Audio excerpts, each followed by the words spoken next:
Listen and circle the correct answer from A, B, C or D. استمع وضع دائرة حول الإجابة الصحيحة. Number 1. Lina was asked to color a wall at school. فين color؟ letter A.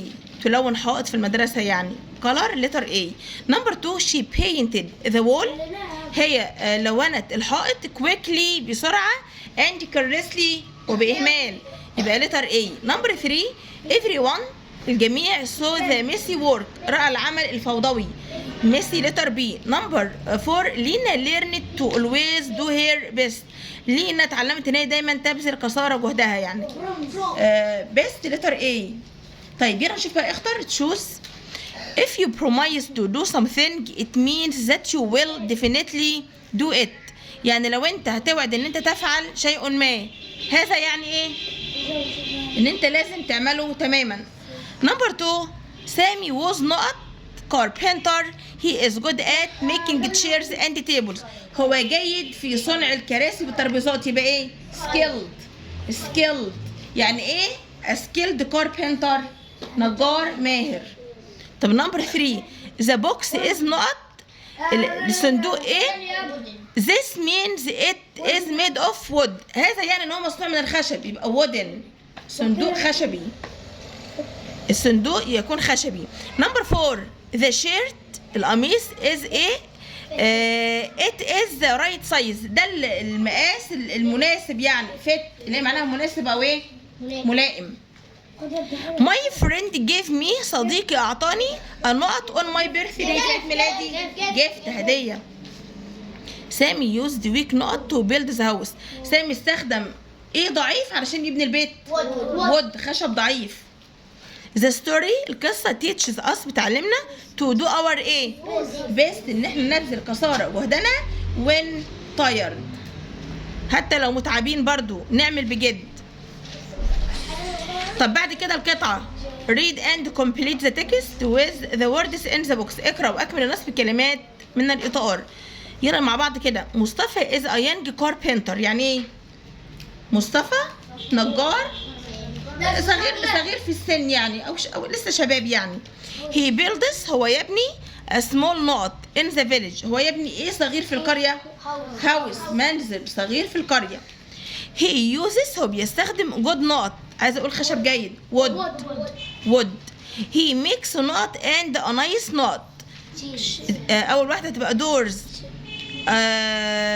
بصوا 3 doors. he makes doors يعني هو بيصنع ابواب.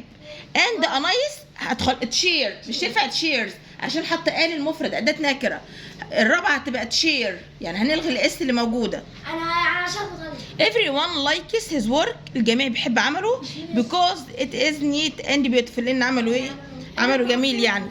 يبقى الأولى house والتانية wood والتالتة doors والرابعة chair.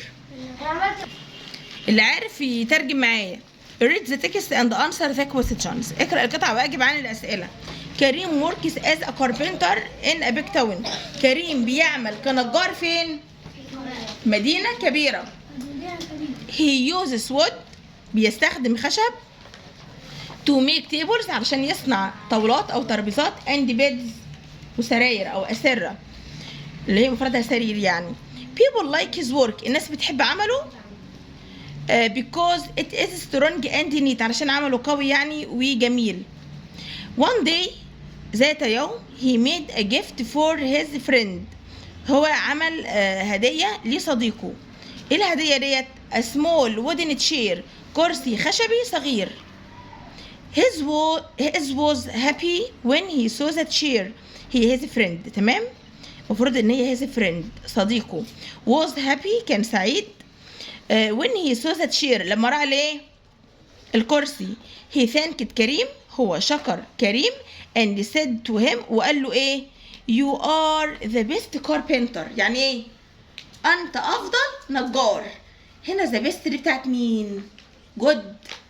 لما بنقارن بين واحد ومجموعة صيغة تفضيل عليا بنحول good الى ايه؟ the best. بقول له انت افضل نجار. يعني كده هو بقارن بينه وبين باقي النجارين يعني. اسم مجموعة. choose the correct answer from A, B, C or D. كريم works in a big town. يعمل في مدينة كبيرة. What did كريم make for his friend؟ عمل ايه لصديقه؟ a chair، كرسي. What is كريم's job؟ ايه وظيفة كريم؟ a carpenter، نجار. a carpenter. What does he use to make furniture؟ هو بيستخدم ايه علشان يصنع الاساس؟ في السطر الاول هنقول he uses wood to make tables and beds. هو بيستخدم ايه؟ خشب لكي يصنع ممكن نقول to make furniture او ممكن نقول to make tables and beds، الاتنين صح. من عند في السطر الاول، النص التاني في السطر الاول he uses wood to make furniture.